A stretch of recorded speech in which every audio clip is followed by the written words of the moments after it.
of it. That's correct. Okay, thank you, everybody. So we'll get started now.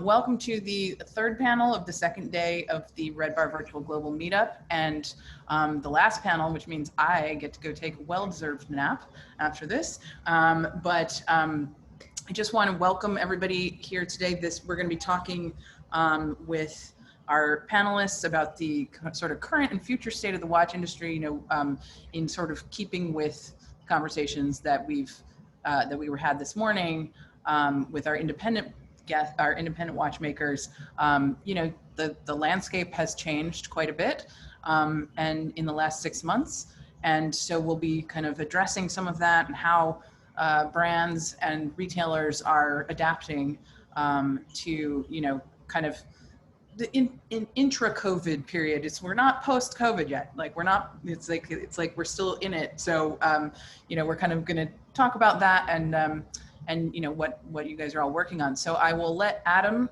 introduce our panelists, and then folks that are attending, please put your questions in the Q&A function so that we can address those with the panel.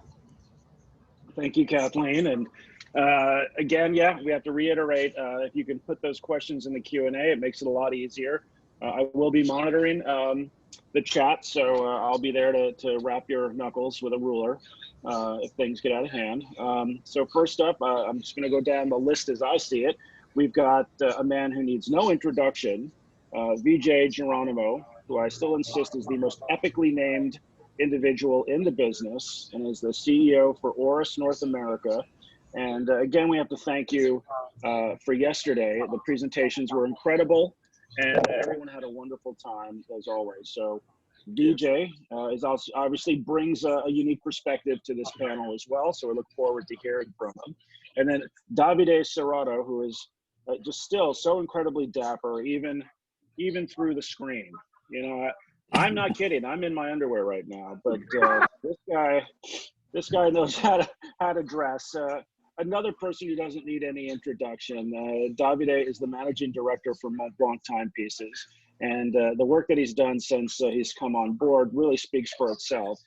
In particular, the releases this year have been fantastic. I feel like the color is blue. Blue is the new black. But you guys really have put Montblanc on the map in terms of legitimate watchmaking, and a lot of that is thanks to you. So thank you for that, and thank you for being here. I'm just going to skip over James. I'm kidding. James Lamdin, another guy. Nobody here needs an introduction. Aside from being an epic Magnum PI cosplayer, he really sort of defined I don't even what's not a gentleman dealer, but he sort of defined vintage watch selling with analog shift. The work that he's done in the industry is incredible, and his perspective spans not only being a collector, but also retail as well. So it's always great to have him and to hear what he has to say. Moving right along, we have our good friend Chris. Chris is coming to us from Mr. Porter, and he is the senior editor. Mr. Porter is a lifestyle website that basically handles everything that a man could want or need. And the journal, which is their editorial side, covers all aspects of luxury. His experience, though, runs the gamut from Financial Times, Wired. I'm looking at a list here, and it's basically any magazine that matters. Chris has contributed to it. So between that and between the experience of retail at Mr. Porter, we're really lucky to have you with us today.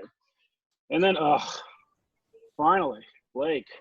I was kissing his butt a little bit earlier. I have to say that I'm just incredibly proud, not that I had anything to do with it, of the work that Warren & Round has done from inception to now. Not only did they take a niche of the industry from an editorial standpoint and make it their own, but they have been able to seed into retail as well. So again, the perspective that he brings to us, especially during these dark times, is a valuable one.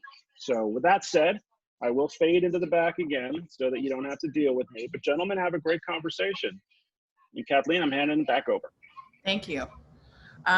So welcome everybody. Thank you for joining. We really appreciate having you here. The first question is going to be for all of you, but I'm going to start with Vijay.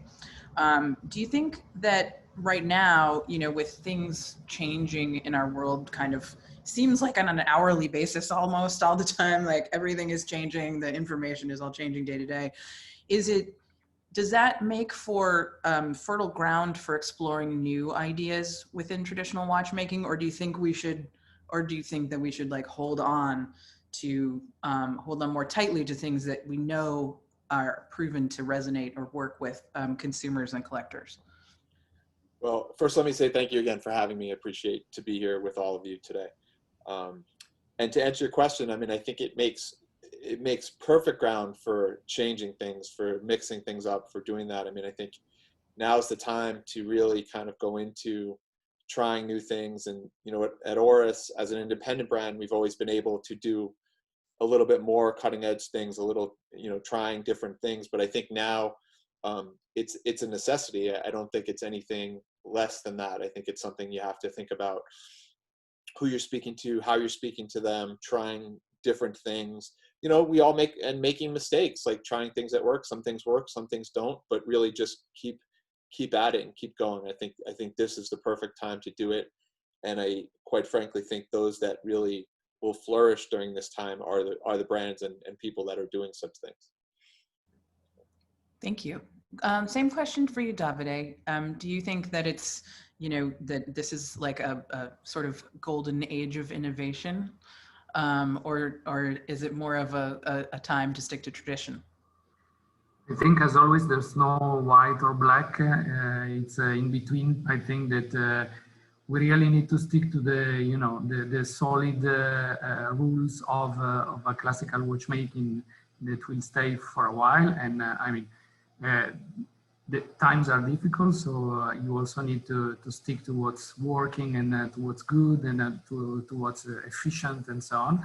But for sure, then we are all challenged. The few opportunity to have physical contact and, you know, to get customer and collector directly in contact with the product, you know, absolutely challenge us to find new ways. And yeah, one of those is the one we are using now, or any digital way of doing it. And then we really need to, you know, to innovate. But just to make a point here, things have been changing so much in the last, you know, 40 to 50 years in watchmaking. And for us all now, having all this digital asset is absolutely normal. But I've been working for Rolex for, you know, 9 years. And not so many years ago, they were, you know, flipping printed catalogs in the box letter to show to their end customers which watches were going to come. And that was the only way they had possibility to get in contact with. And this was probably, yeah, let's say 40 years ago. So I think now we really need to find, again, clever ways of, you know, engaging people and keep going passion for watches, because this is still alive, it's still out there, and it's still important that it continues to run. Blake, same question for you, but, you know, obviously you look at it probably in a, you know, different way, you know, through, you know, from both the editorial side and then from the retail side, and also the collaborations that you're doing with brands. So what are your thoughts about this, you know, kind of innovation in this time? Yeah, I mean, I think you have to innovate. I mean, that's how you survive. And I think that's how a lot of folks and a lot of brands have been just really adapting to the new environment and the new sort of world we're in. I think we've seen a lot of good examples of brands doing interesting things. You know, I think, you know, if you look at like what Grand Seiko did with their pop-up in Soho, you know, that was obviously a project they've been planning for some time outside of the context of COVID, and then really sort of adapting that and sort of like just realizing the situation and figuring out a way to make it work and working with the right, you know, media partners to get the word out and doing, you know, by appointment meetings.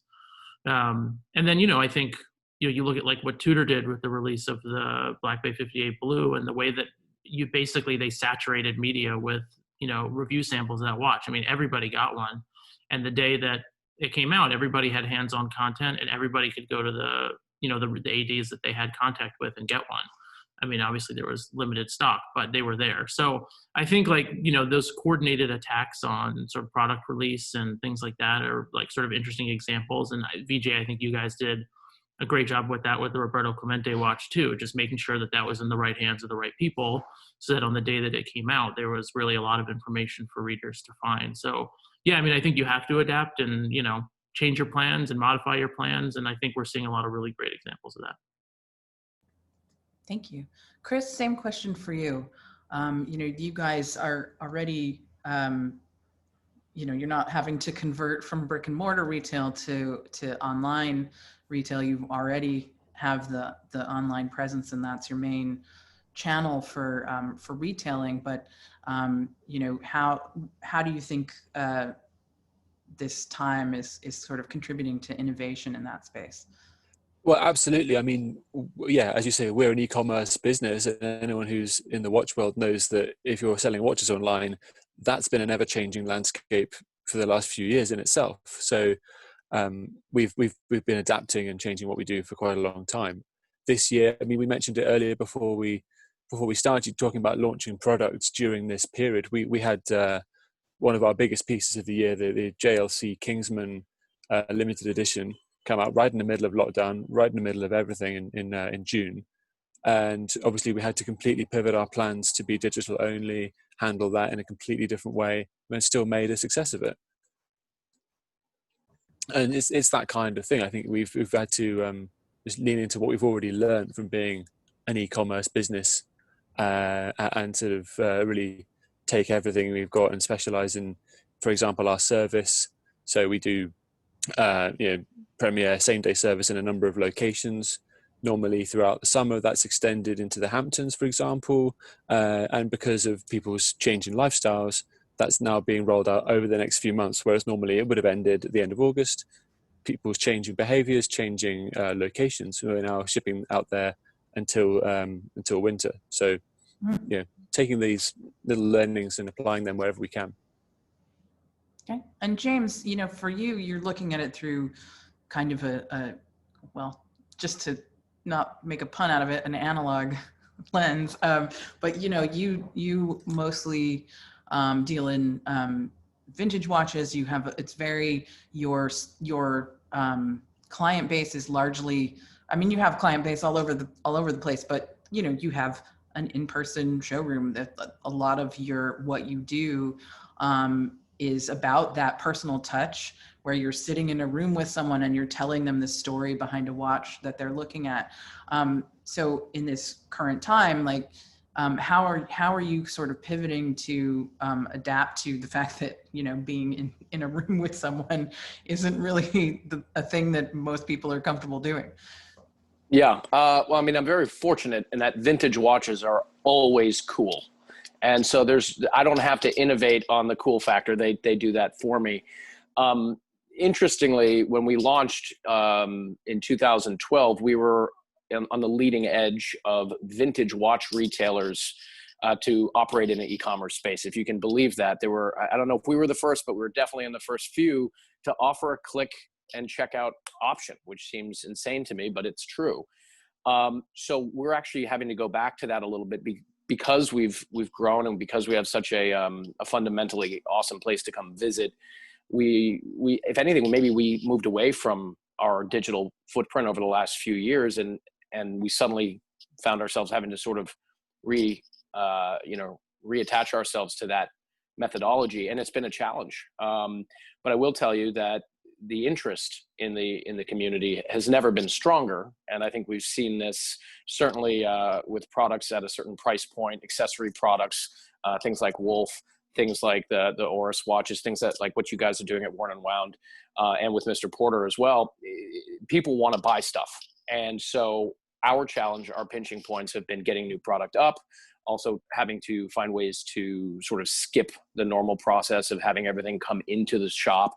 So, you know, we're taking photos of watches at home, but we're also being very, very engaged. I've done more Zooms and Instagram lives and panel discussions and YouTube recordings from this sofa than I can imagine. And, you know, it's a fortunate place primarily because of the community. The engagement and the interest has never been stronger. And I will say that very early on, I had this very fundamentally philosophical look at the whole thing and realizing just how non-essential our business is. And, you know, my wife works on the front lines at the hospitals, and I sell watches. There was a moment there that made me feel a little bit angsty about the whole thing, until I sort of realized that what we are doing is providing something really fun and enriching, in no small part, primarily driven by the fact that the community is so robust and there's such good people here. So yeah, but it's been a change because we have gotten very used to doing things in real life. Yeah, and actually to kind of carry on from that point, Davide, I've been talking with Christian at the New York boutique, the Montblanc boutique, and he was telling me, I actually went there masked and everything to buy myself a pen for my birthday. And he told me that he's been doing a lot of client things over Zoom or, FaceTime or whatever. So to James's point of doing some of those kinds of conversations with clients over Zoom, how have you guys, because you do have physical retail stores, how are you approaching that, that challenge? I mean, obviously in some places they couldn't even be open for a while. Now there's capacity limitations and all of those things. How are you adapting in, physical retail stores to meet that challenge?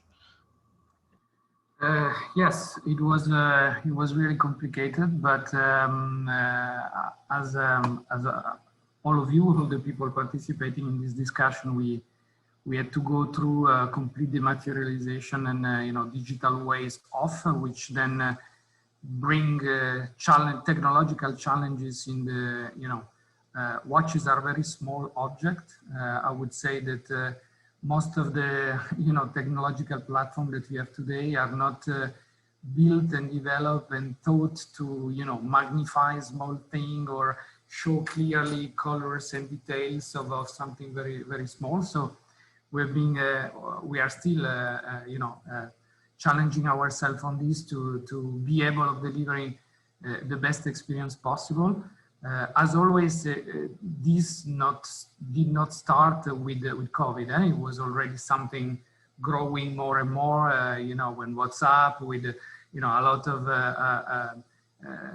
customers that were traveling around the world, the only way of intercepting them was to do videos, was to digital contact and so on. But yeah, now we are trying to push the boundaries of it. We are trying to find the good platforms and so on, and and trying to match it with the retail experience. This year we organized ourselves for the Blue Geosphere to have the watch in the shop, the first day of the fair, and being able of immediately give the possibility to watch collectors and enthusiasts to get the watch. And it came just in the middle of it, so he pushed it back for at least 2.5, 3 months, and now, yeah, we are trying to cope with that, leveraging all the security measures that are imposed, but using the boutiques even to meet journalists. We have been the very first in Geneva to see all the Swiss journalists that were around, to show them the novelties and so on. And I think that this is more important than ever. Keep the discussion open, keep the discussion going, and find clever ways to share this passion. All the big fair did not happen, and those are clearly an incredible magnifier of passion, of interest, of buzz, of novelties. So we really need to find ways of leverage even more, find new touch points, a new opportunity of contact to somewhere balance this big lack of visibility that we have. Thank you. This kind of, to continue on the virtual topic, Blake, in April, you hosted your Wind Up Watch Fair virtually on Instagram Live, which was great. Actually, we had started doing some of our Zoom chats right around the same time, and we were there were quite a few of our guests that mentioned having seen it and really enjoyed it. can you talk a little bit about that experience? I mean, especially in April, like April in New York City was terrifying.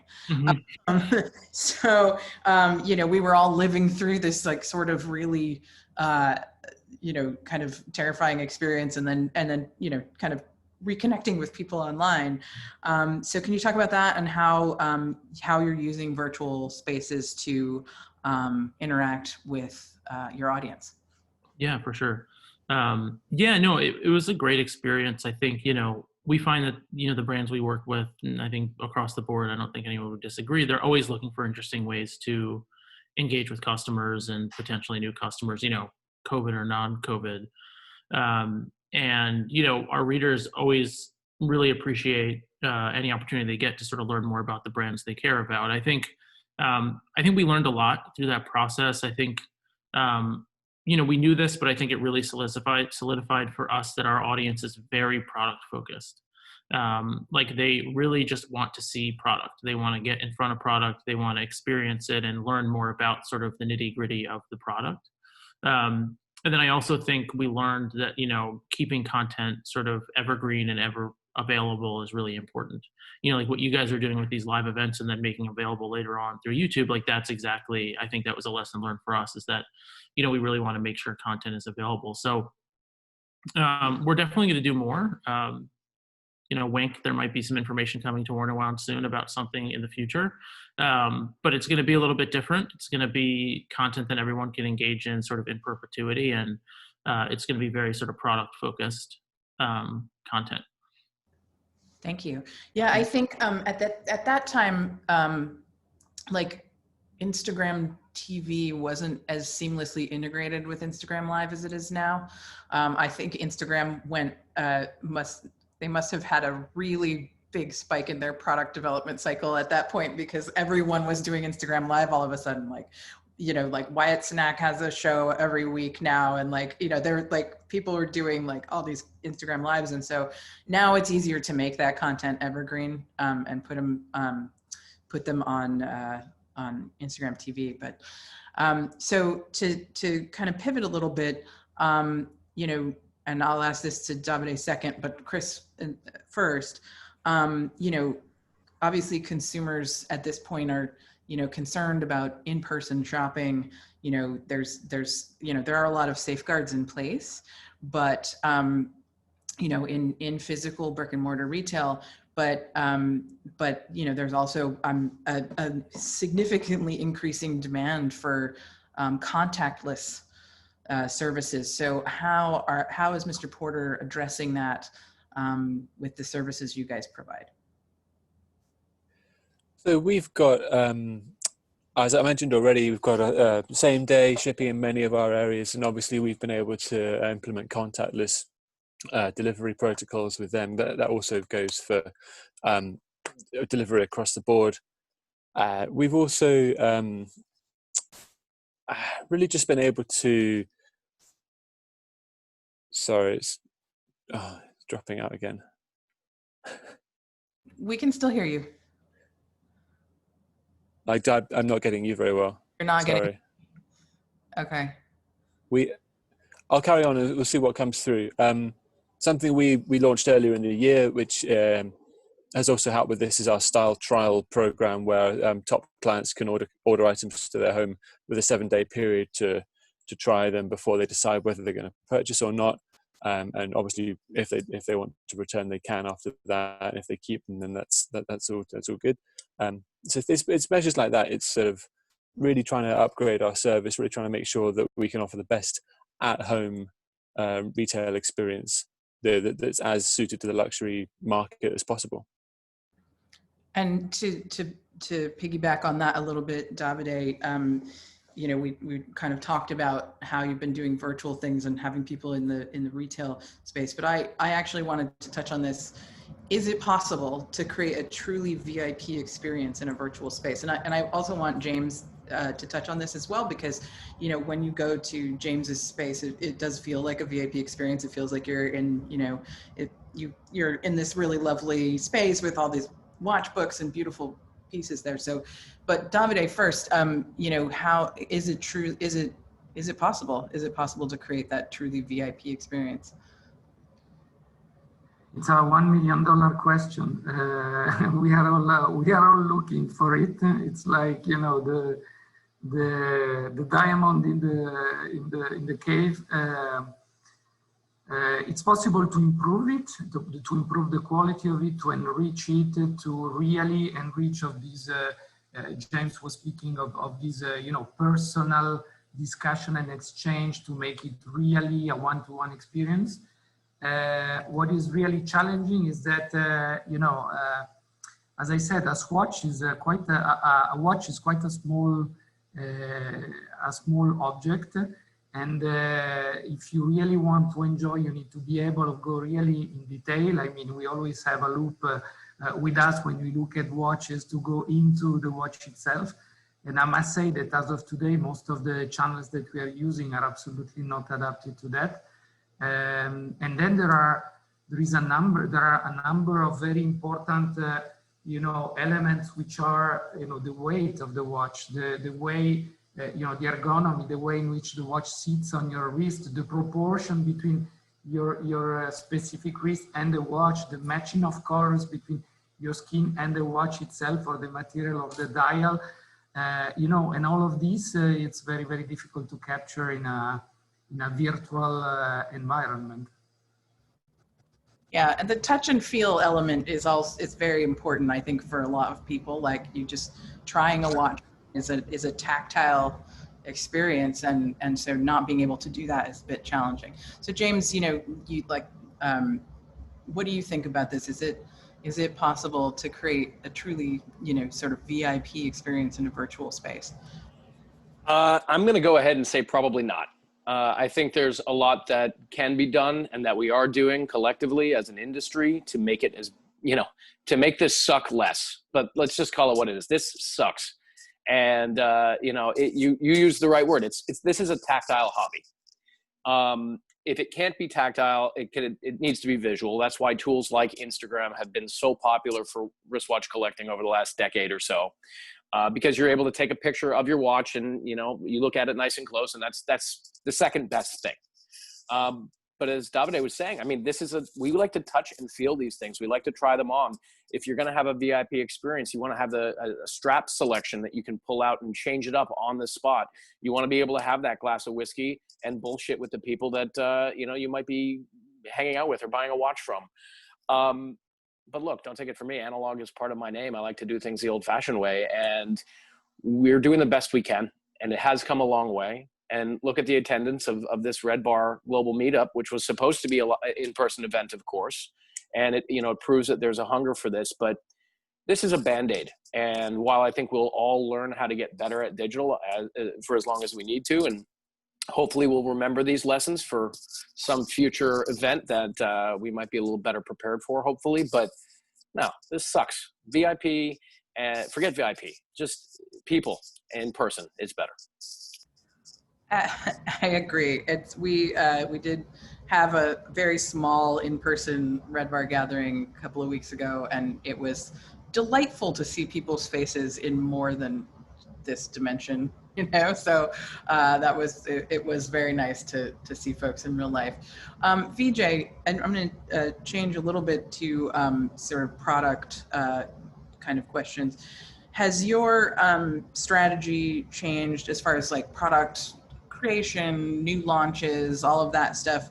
Obviously it probably has changed or been impacted by the last 6 months, but like, you know, the sort of, I guess, disappearance of Baselworld as an entity going forward, you know, how has that impacted your strategy about sharing your next collection of novelties? Because I think this is, you know, obviously people see all the new releases online, but I've long thought that the watch industry should kind of take a cue from how the fashion industry has changed itself, which is that, you know, it used to be you'd show the fall winter collection and then it wouldn't be available in a store for 6 months, and like you show that in spring and then you're showing like resort when it's like winter time, and the actual items weren't available for a long time, and now it's much more fat and it's much more quick to get to market. And I think the watch industry, you know, sometimes you know, you'll have these big fairs and everyone's embargo lifts at the same time. And the Instagram is flooded with a bunch of watches, and then they don't get delivered for 6 months sometimes. So with the absence of those fairs going forward, how has that impacted how you guys think about developing and releasing products? Yeah, I think it's obviously a great question given what's happening. I mean, I think if we look at Oris prior to COVID, we undertook the philosophy for the past probably couple of years of having product at time of release, because we noticed, as everyone, you know, over time, as product has been talked about and you launch something, the industry has changed such that people are immediately upon a release. It's not like, you know, years ago where you'd put something out and then you'd read about it 3 months later because the article made it to Watch Time or whatever watch magazine it made it to at that moment. Now everything is much more instantaneous. It's much more. So before COVID, we've adopted this sort of having product in place before it was launched or at time of launch, right? With COVID and Basel not happening and that sort of thing this year, we certainly, you know, like many people have changed our release schedule. Our things have, you know, changed up at least 6, 7, 8 times. We've changed timing and things like that. But, you know, the watch development process takes a little bit of time. It's not something that, you know, just because it happened in March, we're you know, we can release something. It takes time. So a lot of stuff is planned ahead of time. And with what we found is, yes, Basel didn't happen, and, you know, all things weren't released at once. But honestly, from a release perspective, it's been refreshing because everything we've released as a one-off, and it's gotten its moment. People have seen it, it's had time to absorb. It's not like there's 50 things coming at once and everybody has to read through all this, not, you know, all this this news and find something. It's like everything has had its timing. So in that sense, it's been good in terms of that. So, you know, in the future, how is that going to impact us? I think it's going to be a combination of things. I think, you know, the trade show model has definitely changed and is changing. And from our perspective, I think you'll see a combination of both, like what's going to happen. But it certainly has changed. But I think it's been a good change in the sense of putting the product out and seeing it. I mean, not having it in people's hands for journalists to see it or talk about it or that sort of thing. Yes, that has had its downfalls, but we've also adapted to that and tried to make that happen ahead of time. As Blake was speaking with our recent Roberto Clemente launch, we really kind of saw the impact of having that done and try to make that happen. So Blake, I have a sort of question in the same vein for you. Has this changed your strategy on collaborations? Because you guys have been, like, we were prior to the session starting, we were all hanging around and having a mutual admiration society, and I was complimenting you guys on the limited editions that you've come out with, particularly with the recent ones that have come out during, you know, lockdown. So, but has that changed your approach? I mean, you know, the collaborations that you're going to do, has it impacted your release timings and all of those sorts of things?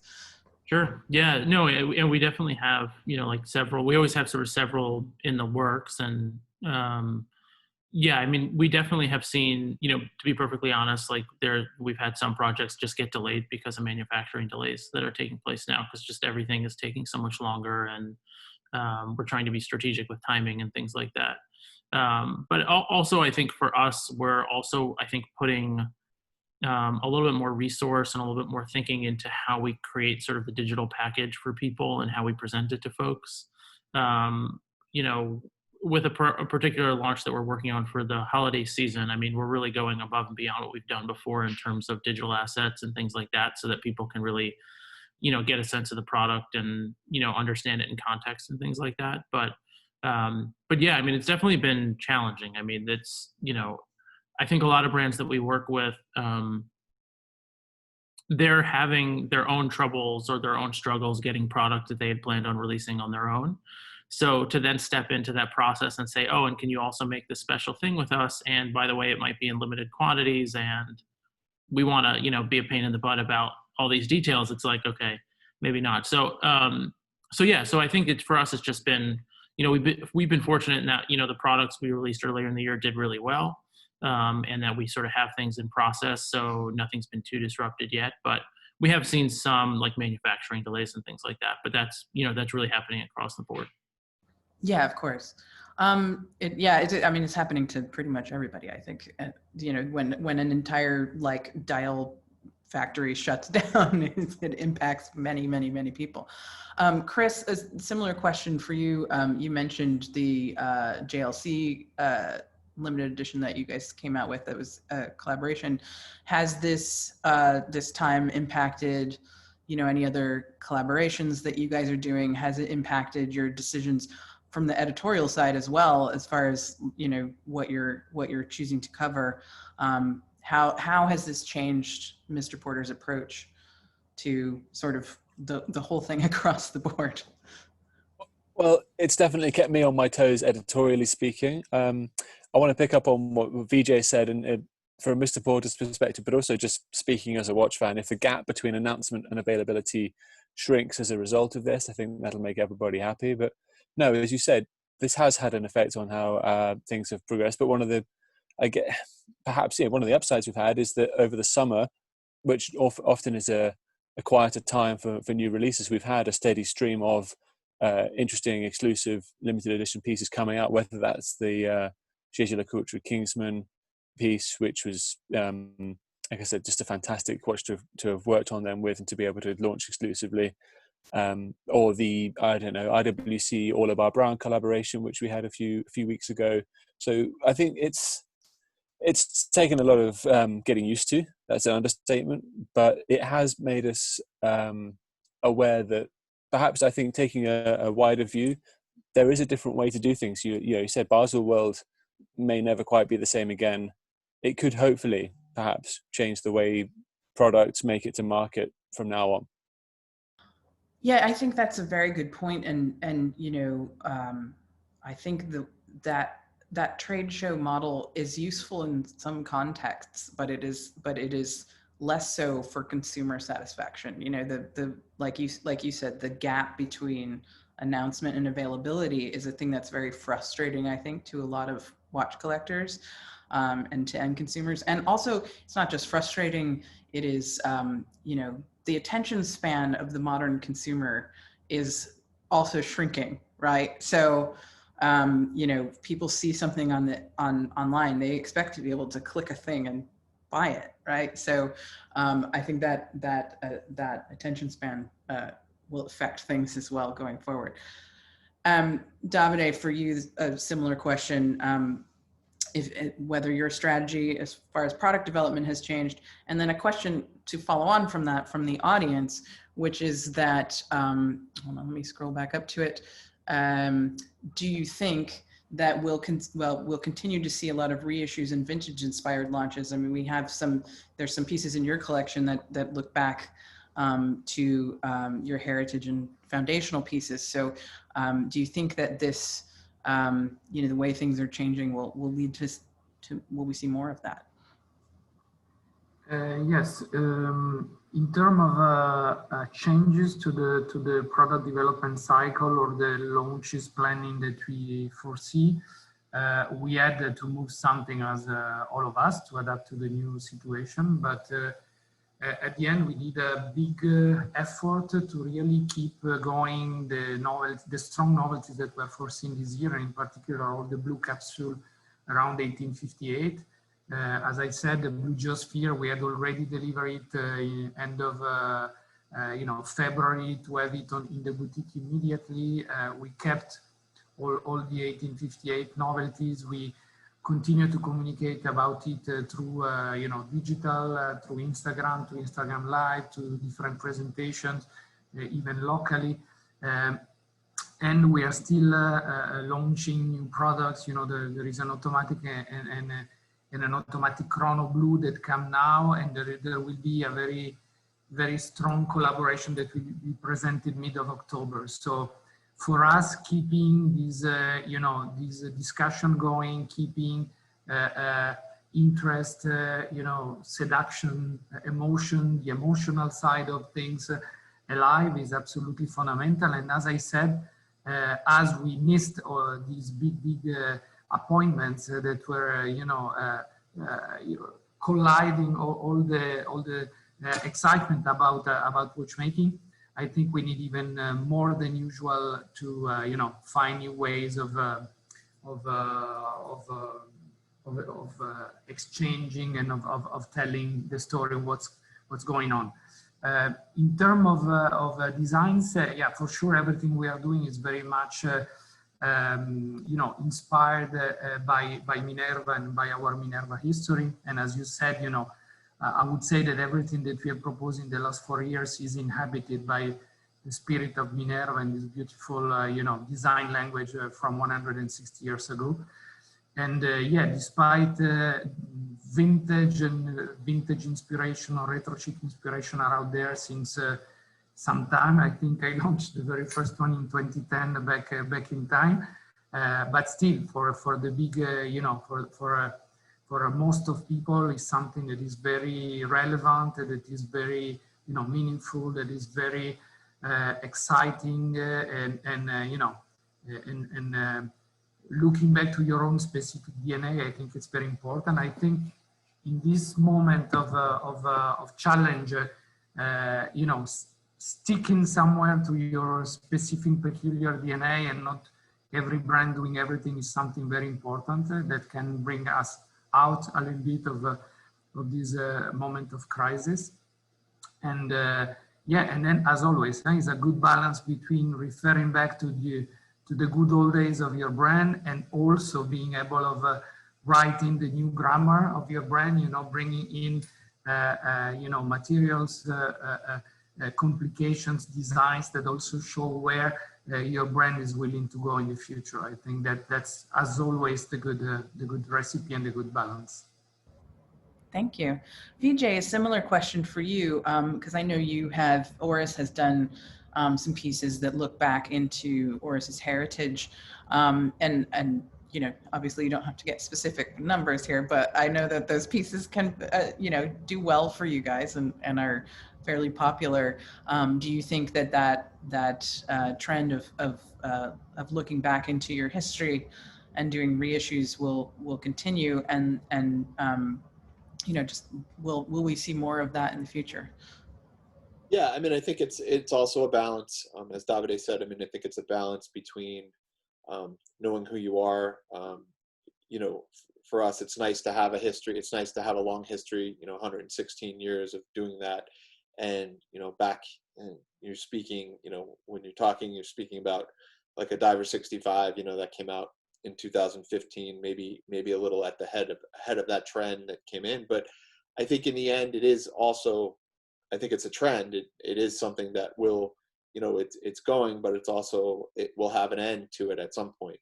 So I think, when you look at our brand and you look at some of the stuff we've done, it's been a combination of stuff. But last year, with the introduction of, say, like something like our PPX was something that said, what does the future hold? What does, we've had a lot of success, obviously, with the 65 and with the pointers, and we're still continuing to obviously release those things as well. But, looking to the future and looking to something like PPX and, what can we do? What can we innovate? And, innovation for us is very much at the heart of who we are.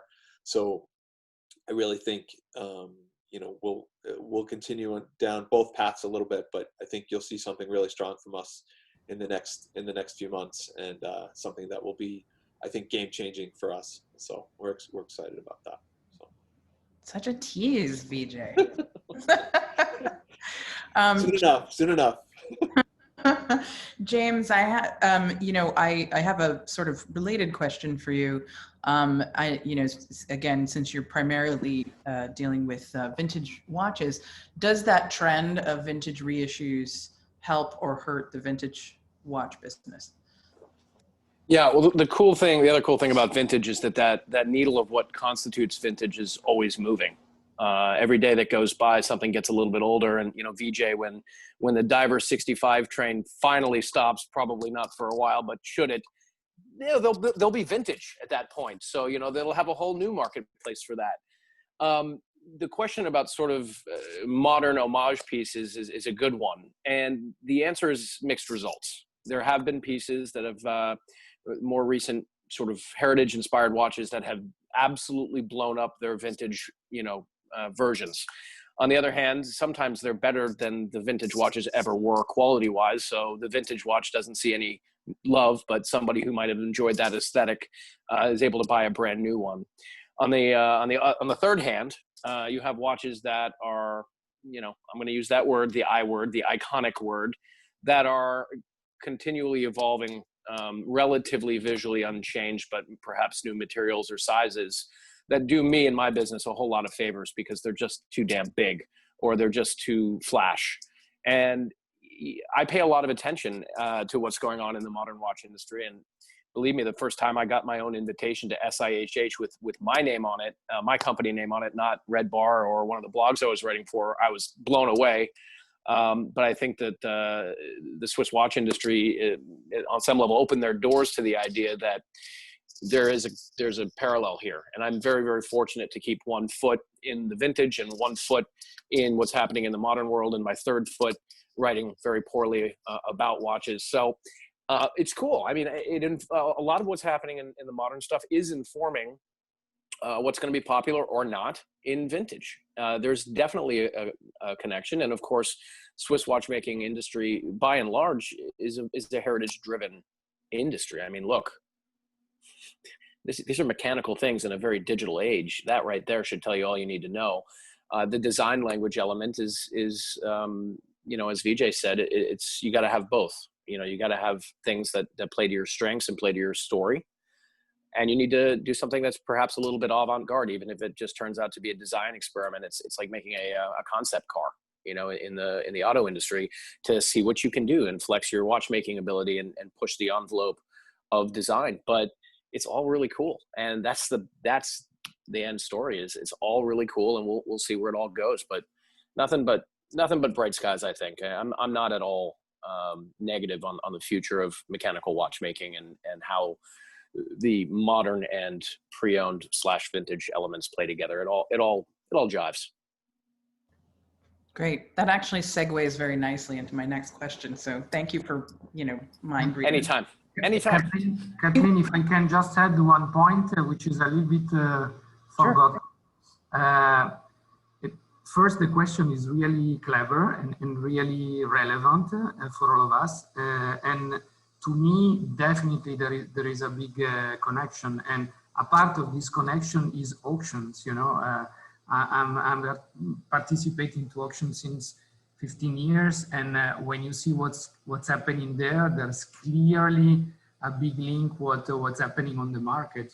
Being the typology of complication that is going under their loop, and then it will go, under the loop of as the Paul Newman did for chronographs, or what's happening today with diving watches and perhaps diving watches coming again. It's really, universes that are a little bit parallel, but very much connected, and it's all part of the same ecosystem. Agreed. So it does actually segue into my next question. And also, I just wanted to make a comment that we've learned that during pandemic, James has grown a third arm and a third leg.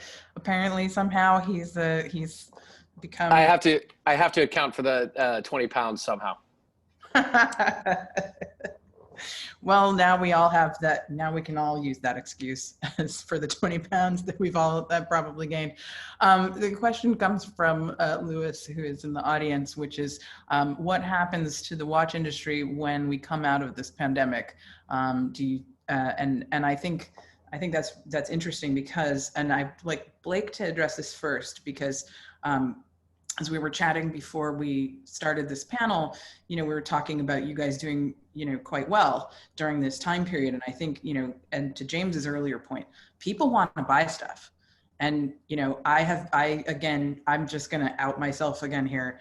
On a recorded line, I have purchased 15 watches during lockdown. I know that sounds crazy, but some of them were very inexpensive.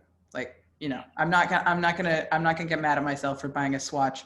But but like people want to buy things, and you know, in our earlier panel today, the same thing, we kind of discussed the same phenomenon with the independent watchmakers who joined us, that they're also doing really well. There's actually an increase in demand. So for them, so I'd like to see what you think about, you know, the current state right now with, you know, people still being, you know, mostly in their homes and kind of, you know, maybe they're buying, you know, a watch to kind of cheer themselves up at some level. And then what do you think will happen coming out of this pandemic, and what changes do you think we'll see to the watch industry? And this will go to all of you. I'm just going to have Blake address it first. Yeah, I mean, it's definitely been very interesting to see people's response and to see sort of consumer behavior throughout this period.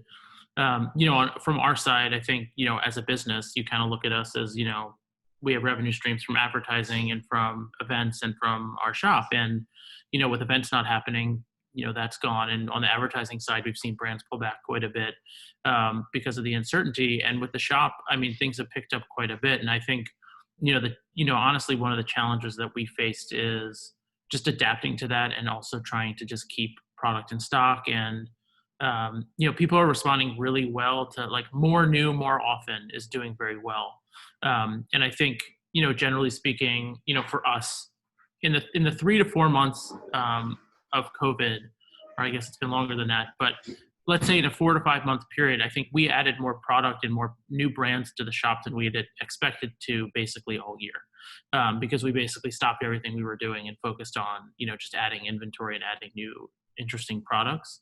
And I think that, you know, yeah, I think to your point, I mean, people, you know, COVID is affecting people in a number of ways, and very unfortunate ways. And I think, you know, fortunately, some folks are less affected, and, you know, some of those folks aren't going on vacation, or they're not, you know, doing a lot of things they might have done otherwise, and they might have some disposable income to spend on things like this. We're seeing, generally speaking, folks are, we're seeing people sort of focusing on slightly more affordable product. But then at the same time, they're sort of buying in volume. We're seeing people buying 1, 2, or 3, you know, $100 to $300 watches at the same time, which is really interesting. I mean, I think also the feedback we've seen from brands, I think, and I realize I'm kind of all over the place on this, but I think, you know, one of the things we've seen is that, you know, the really large brands that rely so heavily on retail, I think there's been a challenge there as retail's not been available. And I think that, you know, some of the really small brands that we work with who are really doing like one release at a time and really, you know, putting resources from one release into another, they're having a really tough time because they're so sort of low on the totem pole in terms of manufacturing priorities. But I think for a lot of the brands that have had products in development, sort of those mid-sized brands that have had products in development, maybe they have a strong direct-to-consumer focus, their product has been in process and they're getting it, you know, relatively on time, and they have a large audience of people who are looking out for it, and they've been doing really well. So I think, you know, one thing you might see is just, you know, we've already seen this. I think I'd expect brands that haven't really been focused on direct-to-consumer to be doing that a little bit more. I think you'll see some brands doing e-com that weren't doing e-com before. I think you're going to see people getting engaged in a digital way that they weren't doing before. I think, you know, for a lot of folks, it's just a bit of a wake-up call in terms of just diversifying the way that you communicate, engage, and sell product to people. If you've been set up to do direct-to-consumer, I think you're in a much better place. And, you know, it's disruptive, but I think folks are coming around to it. Thank you. Chris, same question for you. What do you think we'll see happening with the watch business as we come out of this pandemic? Well, yeah, I mean, I don't want to sound insensitive, so I should preface this by acknowledging the pandemic's been shocking, had a shocking impact to economies and livelihoods around the world. But I can agree with the other panelists that demand for luxury watches does not seem to have dimmed, doesn't seem to have abated at all. The question as to what happens next, it kind of relies on us knowing when this is going to end, and I don't believe anyone right now can sort of gaze into the future too accurately. So we're looking at what comes next for us, and making plans that are going to be adaptable to physical or digital. Obviously, as an e-commerce business, if this accelerates some people's willingness to shop for watches online, we obviously welcome that. We're focused on making that an experience that anyone can an experience that matches up to any retail experience for watches. For us, immediately in the pipeline, we have a major partnership launching at the end of this month. We have new brands coming on to Mr. Porter. I think I'm good to say we have Beauvais and Ulysse Nardin joining us, and we have more. Hopefully in the future. Next year, Mr. Porter marks its 10th anniversary, and we have a lot of big plans specifically on watches. A lot of quite exciting projects already well underway, and how they come to fruition, what the state of the world will be when they come out, who knows? So we're just going to have to make sure we're ready for that to be conducted in a COVID world, or hopefully a post-COVID world. But honestly, I think, the luxury watch market remains strong. We remain really committed to increasing our watch content, increasing our number of brands, increasing the reach of our e-commerce, and hopefully the pandemic is a thing of the past by 2021. Oh, God, I hope so, because like James says, this sucks. So back to James. James, same question for you. What do you think will happen to the watch industry, specifically, through the lens of pre-owned watches for yourself, obviously, because you handle vintage watches, but just the industry as a whole, looking at it through the lens of your role in it as a journalist. What do you think will happen coming out of the pandemic?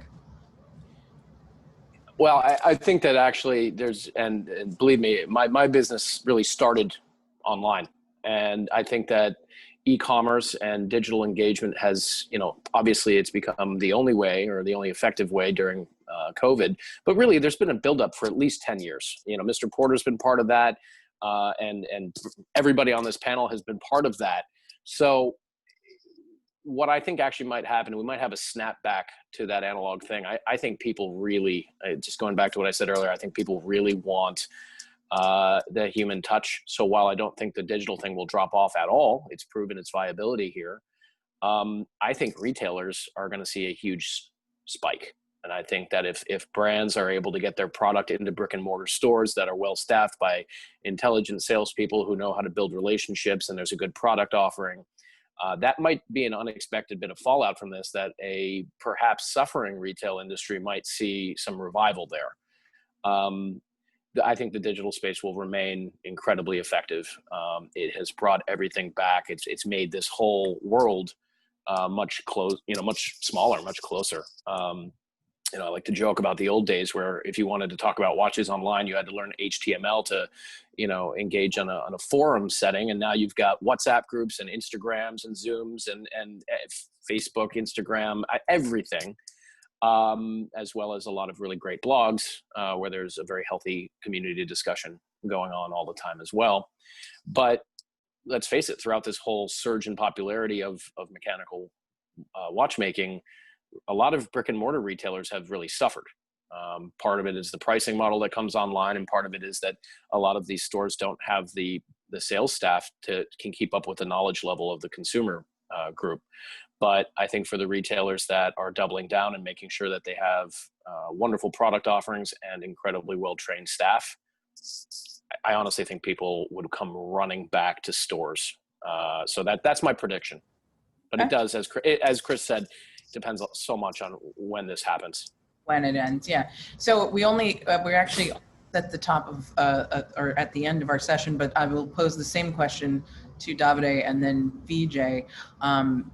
Also noting that Mr. Porter actually carries both of your brands online, so you already have that particular sales channel, in a digital fashion. But what do you think will happen with the watch industry as we come out of the pandemic, Davide?